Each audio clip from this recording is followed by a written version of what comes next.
Hey, hi, hello, how are you? I'm Pia. Today we're talking all about my next book.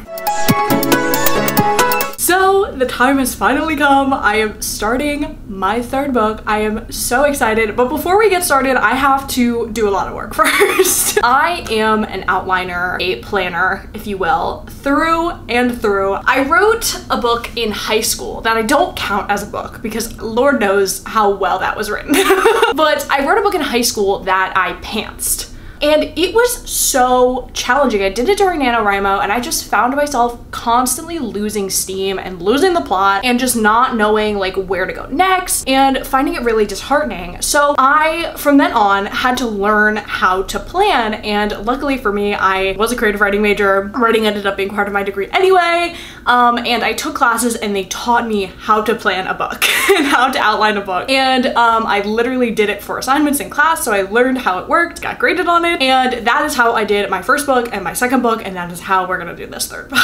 So I've kind of taken a lot of different like methods and ways of planning and going about outlining a book or outlining something from a myriad of different places. I use some of like a classic like novel outline style, but I also take some inspiration from like my screenwriting courses that I took with my beat sheet and such. So I kind of pick and choose how I like to outline, but I'm going to be telling you all about how I get ready for my next book. My next vlog will be me starting this book, but for now I just want to show you guys how I brainstorm, how I outline, how I plan, how I get ready to start drafting. For getting inspired, this idea came to me, and it's not the like one sentence pitch is not something that's super new, it's something that's never been done before, but it's just something that I really wanted to do. I really wanted to write a queer story. I really wanted to write a story set in high school. It's another way, contemporary. I'm not telling you too much about it, but I'll give you a little taste. So I knew I wanted that, and then I always like to challenge myself when I write and when I do anything. It's like a classic thing I do. I'm like, ooh, what if I told this from the perspective of a flower? Like I love making little things up for myself to challenge myself, and my challenge for my last book, WIA, was writing from dual perspectives. So that was something I hadn't really done a lot of, and that was challenging, trying to create two different voices, have them be distinct, and that was kind of the goal with that book. For this book, it is staying in first person present, so I'm not taking any big risks there, but I am challenging myself to do a little bit of a retelling. And oh my god, I'm so excited to announce this because I haven't talked like publicly about this. Like, people in my life know about this, but like I haven't told you guys. Okay, I'm so excited. I have an obsession, and I don't know if I talk about it a lot, but I do love Shakespeare. I just love Shakespeare. I took a Shakespeare comedy class in my last semester of college, and it just like reignited this like love of Shakespeare.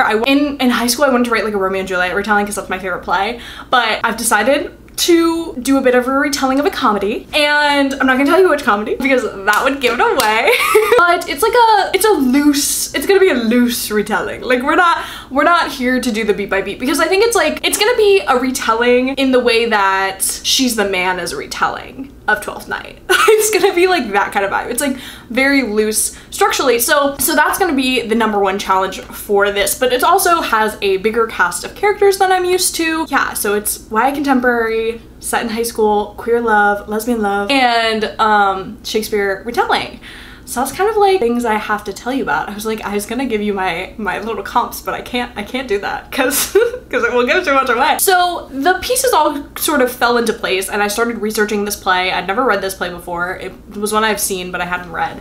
And I did like some preliminary research. I started constructing characters, getting names, figuring out the general structure.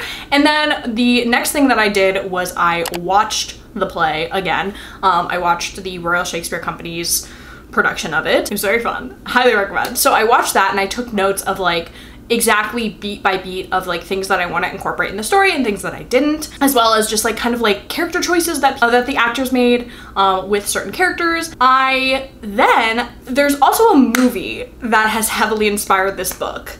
So I wanted to go ahead and rewatch that movie. There's so many great YA rom-coms out there right now, which I'm so happy to see. And I really like, I want my book to feel kind of like watching a Disney Channel original movie a little bit. So, but I have been watching quite a few recently. They're all helping with the inspiration behind this.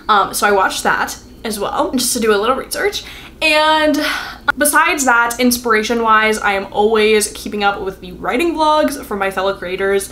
They are my absolute favorite things to watch. I literally exclusively watch writing vlogs when I'm writing, like when I'm in the process of like working on a book, because when I'm not, I feel really guilty because I'm like, oh, I'm not working on a book. It's kind of like how I watch reading vlogs and then they get me inspired to read more. So I've been watching a lot of writing vlogs in preparation to start this book. And then we get to the planning. So I have a giant like notes page where I just put every single thought I've ever had about this book in the page. I put title ideas, I put character names, I put character descriptions, I put scene ideas, I put the inciting incident, I put literally like everything and anything on this doc, and it's just kind of like a brain dump doc, which I think you need because sometimes I like come up with lines and I'm like, oh, I want this character to say this at this point, and it's like the book's not written, but I have a line.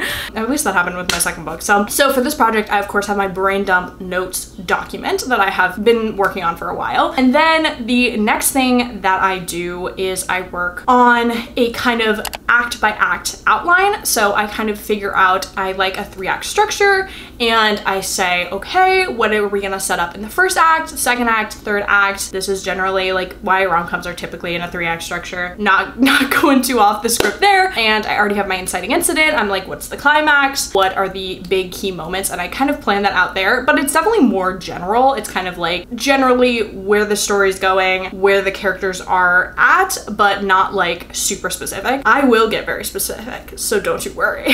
My really specific thing that I do next is I make a beat sheet. Now, my beat sheet is coming from my screenwriting days. I love a beat sheet. I use them religiously when I'm writing, and a beat sheet is basically a beat by beat outline of every single thing that happens in the book. To me, it's kind of like a to-do list, like a writing to-do list. So I can't tell you what's in my beat sheet, but for example, it will be like X character meets X character. They decide to do X. Then they go and do X, and X is lying about X, and they go do this. Every little thing that happens, every interaction, every conversation, every emotional or active beat that is happening is on this document. And how I like to do mine is I like to color code it. Yes. So for my color coding for my second book, because it was dual perspectives, I did alternating colors to tell myself which perspective we were in. But for my first book, I just kind of did a color for each scene, essentially. But for this book, I'm trying to really consider what would be in a chapter. Now, a chapter is not necessarily just a scene, it could be multiple scenes. I tend to kind of write short chapters that are just a scene, but that's just kind of how I like writing, and that's kind of books that I like reading are kind of shorter chapters that are kind of snappy like that, but that's definitely not what you have to do. So for me, for this project, I'm going to color code it for my chapter breaks, hopefully. I mean, everything changes in the second draft, but for the first draft, this is what we're doing. But I am going to do a rainbow just because pride.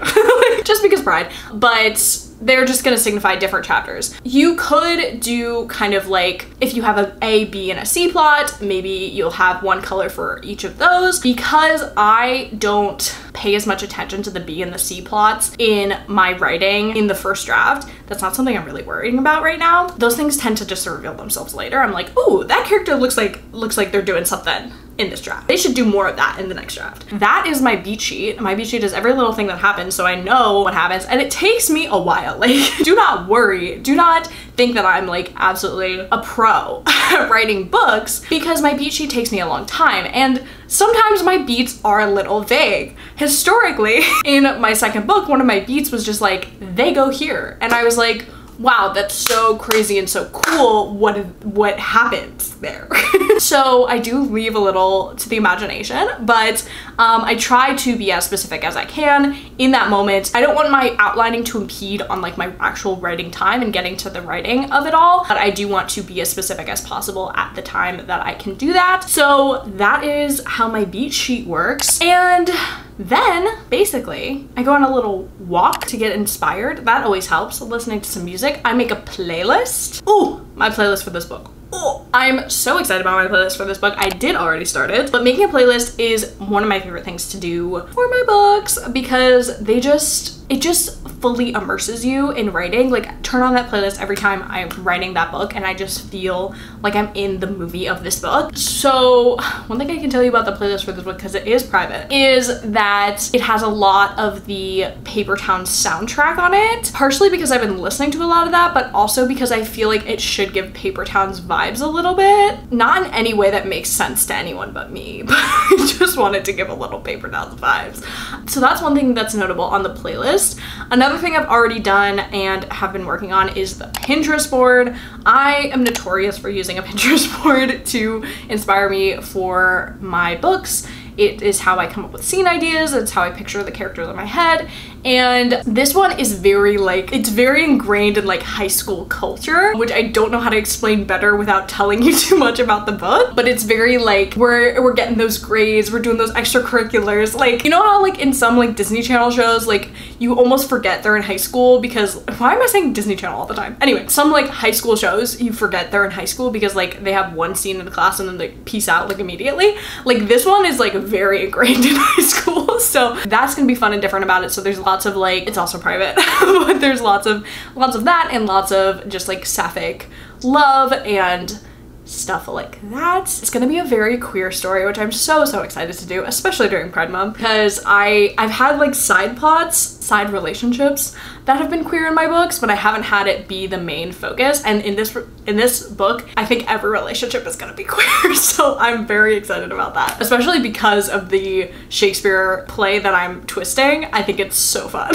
So I'm obsessed. But those are kind of all the things that I do to get ready to draft a new book. Let me know what you do in the comments down below. I know everyone has their own strategy, but feel free to let me know yours down below, or if you're working on a new project and you want to let me know your updates on it down below, I would love to hear. But with that being said, I do have to go and write this book, so I hope you enjoyed this video. Make sure to like and subscribe, do all the things, and I will see you in my next video. Bye!